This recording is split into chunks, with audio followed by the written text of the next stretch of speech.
नमस्कार दोस्तों, स्वागत है आप सभी का मेरे YouTube चैनल किस्सों का कारवां में। मैं हूं आपका दोस्त आनंद और लेकर आया हूं आपके लिए मारवाड़ के इतिहास की एक और कड़ी। जी हां दोस्तों, अभय सिंह के राजा बनने के बाद अभय सिंह गुजरात के पहले सूबेदार सरबुलंद खां के साथ लड़ाई करते हैं और बताया जाता है कि उन्हें शाही आदेश होता है अहमदाबाद में जाने का। और उसके बाद में सरबुलंद खां की हार के लिए बेशक प्रयत्न किया जाता है। सुबह होने पर उधर से सरबुलंद खां सेना सहित सामने आकर डट गया और युद्ध की बाट देखने लगा, लेकिन महाराजा ने परिस्थिति को देखते हुए युद्ध छेड़ा नहीं। गुजरातियों की सलाह के अनुसार वह नदी के ऊपर की ओर 4-5 मील चलकर नगर के पश्चिम की तरफ उस स्थान पर पहुंचे जहां पर सरबुलंद खां का डेरा था। वहां पर ही महाराजा ने अपना डेरा नियत किया। ऊंचे स्थान पर बसे हुए गांव के छोटे छोटे मकानों में राठौड़ों के निवास स्थान बनाए गए। दीवारों पर तोपें रखी गई और गांव में प्रवेश करने के जल और थल मार्ग दोनों रोक दिए गए।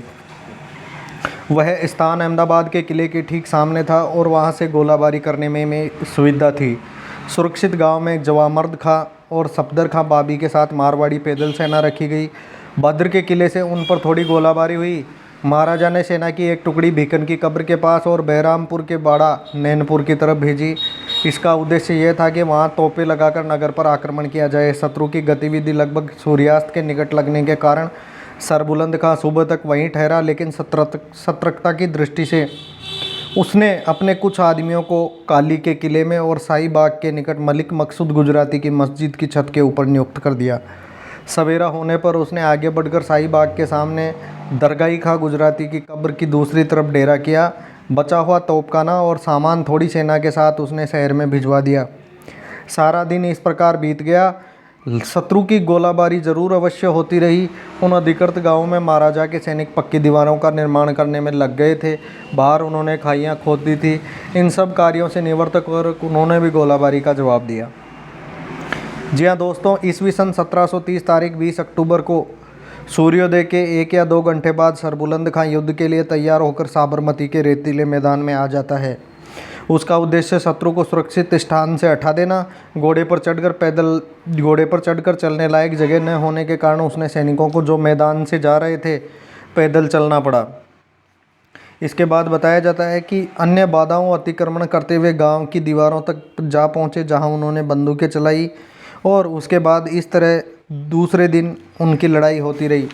महाराजा को ज्ञात हुआ कि सरबुलंद खां अभी भी जीवित है और 2 दिन तक लड़ाई चल रही है। सरबुलंद खां भी सतर्क था, पर उस दिन तीसरे दिन भी कोई लड़ाई नहीं हुई। दोनों तरफ से लोग अपने अपने घायलों और मृतकों की सेवा करने में व्यस्त थे।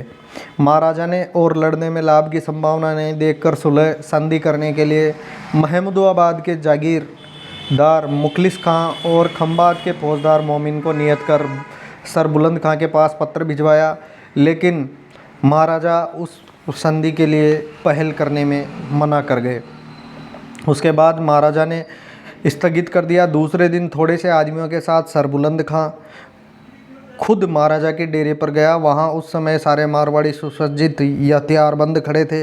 सरबुलंद खां के पहुंचते महाराजा ने उसके स्वागत के लिए आगे बढ़ा। गले मिलने के बाद दोनों पास बैठ गए और पगड़ी बदलने की रस्म हुई, जिसके बाद सरबुलंद खां अपने डेरे लौट गया। भगत सिंह घायल होने के कारण इस मिलन में उपस्थित नहीं था। कहते हैं कि उस समय अभय सिंह वस्त्रों के भीतर जीरब अख्तर भी पहने हुए था, वो सुरक्षा की दृष्टि से।